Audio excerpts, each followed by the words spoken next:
You got it? Let's see. Oh, scratch the shit. It's been a while since the last video, but forgive me, we had so many things to do around our main businesses that I completely lost the track of time, and I think the last time we recorded something was 2 months ago. So we're correcting that, and there's going to be videos every week. Now, in this video, we'll talk about the Insta360 X5. And if you've been on this channel for a while, you know I've got a kind of a hate-hate relationship with Insta360 cameras, and not because it's a bad concept, it's just the execution kind of sucked in the past. Purely because they were advertising these as action cams, and to be fair, I didn't find them suitable for any action whatsoever. Unless you think action means chasing your kids with these, and that's not exactly what I had in mind. And if you watched my previous video on fixing this X2, you know how much of a pain in the ass it was, and I do appreciate I didn't do the best job at it, but it works, although it's completely unsellable. And now, being completely honest, I haven't used this camera since that fix because I'm 100% sure I will scratch it again, and I don't want to go through the same hassle. This is theoretically when the X5 comes in, because these lenses are finally replaceable in a way that doesn't cost you $130 a pop or loads of hassle to do it yourself. In the past, you had to send a camera back to the Insta360, which I felt was an absolutely ridiculous thing, especially since you're advertising this camera as an action cam, and by definition that means it should be robust, or at least should be easily serviceable, because if we're doing action stuff, the last thing I really want to be worried about is the camera I'm carrying. I want to be kind of focusing on not hurting myself rather than the gear I'm using. So we're gonna test this in the way that was supposed to be used, which is in the water, on the trails. We've got a couple of days of fantastic weather out there. Well, fantastic for doing sports, not really so much for hiking, but we'll put it through a test. And in this video, I won't be bullshitting you, because I've paid for this my own money, so if it's rubbish, I'll 100% tell you. Also, I found another very expensive hobby. You start 3D printing everything. This prints a very crucial safety feature for our teaching boat, which is a drink holder. So you can keep our coffee in one place and prevents us from killing people. We're heading to this spot, so it might be a little bit loud here on the motorway.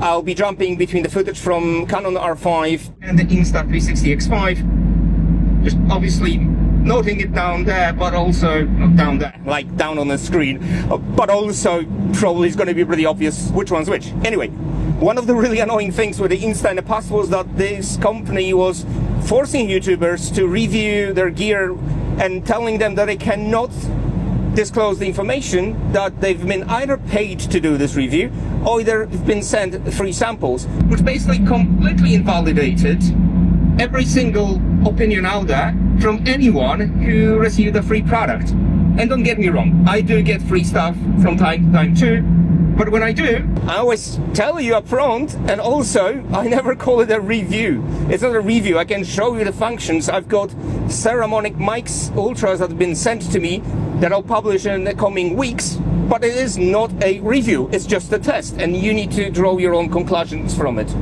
Conclusions, Jesus. In terms of vlogging with this camera on the go, if you're in the car, the sound might be an issue, and obviously the changes in the lighting, all this kind of stuff, you have to remember it's still a fairly small sensor.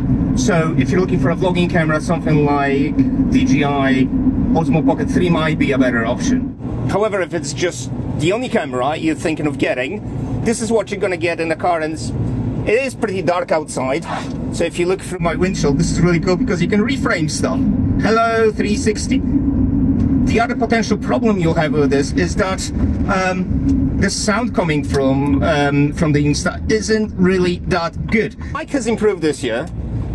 However, it is a still fairly small device, and there's only so much magic you can do within that body to capture the right amount of sound and cancel the ambient noise. And as we all know, as soon as you use any voice noise cancellation on cameras like that, you start sounding very robotic. The cool thing about this camera is that there's so many different mounts you can use that can go literally anywhere, and you can get angles that otherwise you wouldn't be able to get with a big DSLR or even GoPro, purely because you can reframe stuff. So if you find a good placement for it, Bob's your uncle. It will capture you, and you can play around with placing yourself in a footage in a post.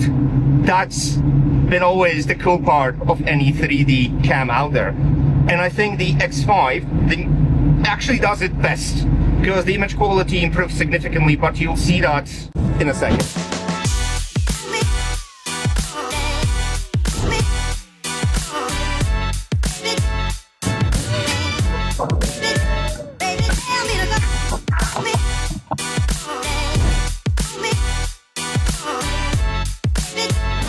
Okay, that went well.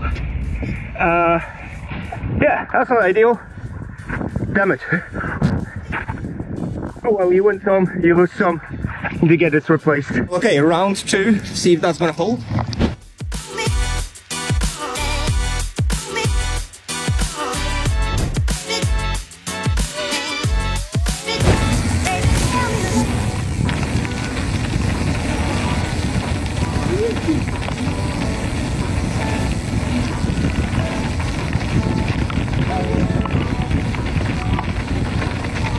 Oh, yeah, left is more fun.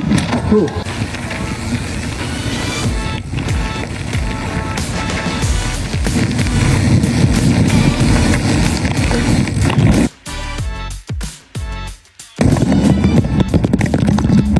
Well, you got it?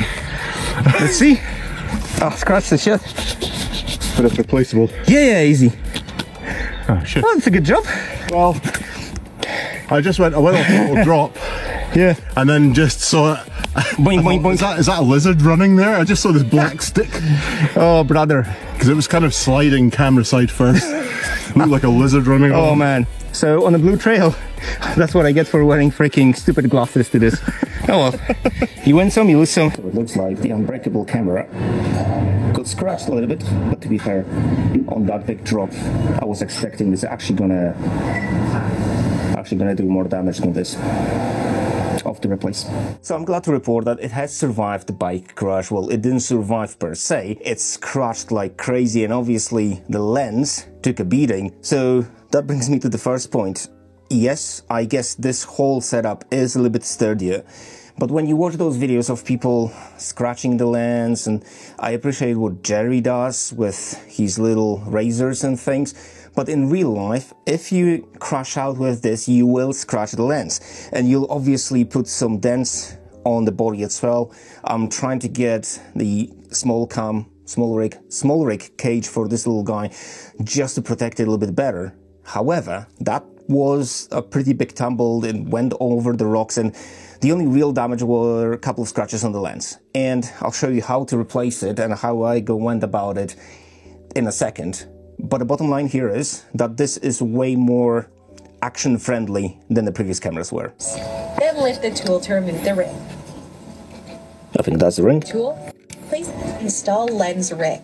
Allow installation, turn it counterclockwise. Okay, that was relatively painless. As you've seen, replacing lens on this guy isn't that much of a bother, definitely less than what it was on the X2 or X3 and, you know, the video I made on drilling into that. If I have one suggestion, and hopefully this is on the wish list and maybe in a production as well, are lens kits that just include the lens themselves instead of having the whole kit. Because for a lot of us, to be honest, these lenses will get scratched quite often. It's not going to be one-off instance. So if I've got the kit already, it would be nice if we could just buy the lens on its own without paying $30 or so for the whole setup, because I don't need the rest of it, and it just feels very wasteful. Not that I am mega environmentally conscious and hugging trees here, but I'm hugging my wallet, and it would be nice just to have these lenses separate. All I'm saying is that please just do a separate kit for maybe $15. No one's gonna mind. But the durability would mean nothing if the image quality would suck. And it certainly doesn't suck with the X5. And now this is coming from someone who didn't really like the previous camera, and someone who spent their own money on a product that I wasn't really ready to like. And let's be honest, the quality differences between different iterations of cameras these days aren't really that big, and they're being overhyped over YouTube and reviews and yada yada yada. In terms of the X5, I can't judge it if you're an X4. I never had an X4. I've ended up on X2 because, as I said at the beginning of this video, I didn't really have much use for these cameras.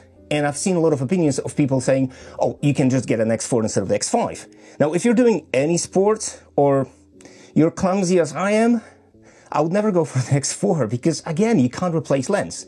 On this guy, you can quite easily. If we look closer at clips filmed in the nice, beautiful daylight, they are absolutely stunning. And this is on a very sunny day, and this one is on not so sunny.